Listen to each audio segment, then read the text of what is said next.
আরে ওইভাবে খাস না, আরে বেশম লাগবে। পাকা আমগুলোকে ধুয়ে ছাড়িয়ে ঘষে নিচ্ছি। মিনু কিচেনে সবাইকে স্বাগতম। আশা করছি তোমরা সবাই ভালো আছো। 3টে পাকা আম ঘষে নিলাম, কড়াটা গরম করতে বসিয়ে দিলাম। আমের পরিমাণ মতো 1 বাটি চিনি নিয়ে নিলাম, মিক্সির মধ্যে দিয়ে দিলাম। যে 3টে আম ঘষে রেখেছিলাম চিনির মধ্যে দিয়ে একসাথে করে মিক্সিতে পেস্ট বানিয়ে নিচ্ছি। ছেঁকুনির সাহায্যে আমটা পেস্ট করা আমটা ভালো করে ছেঁকে নিচ্ছি, যাতে সমস্ত আমের আঁশগুলো বাইরে বেরিয়ে যায়। প্লিজ ভিডিওটা তোমরা সম্পূর্ণ দেখো, আশা করছি তোমাদের অনেক ভালো লাগবে। আমের পেস্টটাকে ভালো করে ছেঁকে নিয়ে নিলাম।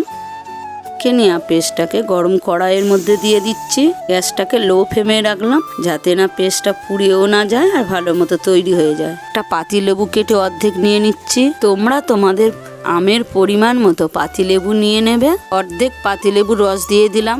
আমের পেস্টটাকে বারবার করে নাড়তে হবে, তা নাহলে পুড়ে গেলে ওর টেস্টটা কমে যাবে। গ্যাসটা কিন্তু লো ফ্লেমেই রাখতে হবে। একটা শুকনো থালার মধ্যে অল্প একটু ঘি দিয়ে ভালো করে থালাটা মাখিয়ে নিচ্ছি, যাতে না আমের পালটা না জড়িয়ে যায়। আশা করছি ভিডিওটা তোমরা সম্পূর্ণ দেখছো, তার জন্য অনেক ধন্যবাদ। সামান্য একটুখানি বিট নুন দিয়ে দিচ্ছি, তোমরা চাইলে এমনি নুনও দিতে পারো। ভালো করে নাড়িয়ে দিচ্ছি, যাতে নুনটা আমের পালটার মধ্যে ভালো মতো মিশে যায়। বেশ অনেকক্ষণ দিয়ে আমের পালটাকে নেড়ে চেড়ে ভালো করে ডাই করে নিচ্ছি। গ্যাসটাকে বন্ধ করে দিলাম। 3টে আম ক্ষীর করার পরে একদম অল্প হয়ে গেছে আর একদম পুড়েও যায়নি। ঘি মাখানো থালাটার মধ্যে দিয়ে একটা চামচের সাহায্যে গোল ডাউন শেপ করার চেষ্টা করছি। রোদ্দুরের মধ্যে শুকাতে দিয়ে দিলাম। রোদ্দুরে যত ভালো মতো শুকাবে তত সুন্দর হবে। তোমরা চাইলে 2 দিনও রোদ্দুরে দিতে পারো, এতে আরও ভালো হবে। একটা ছুরির সাহায্যে কেটে নিচ্ছি। খুব সহজেই রোল হয়ে উঠে যাচ্ছে।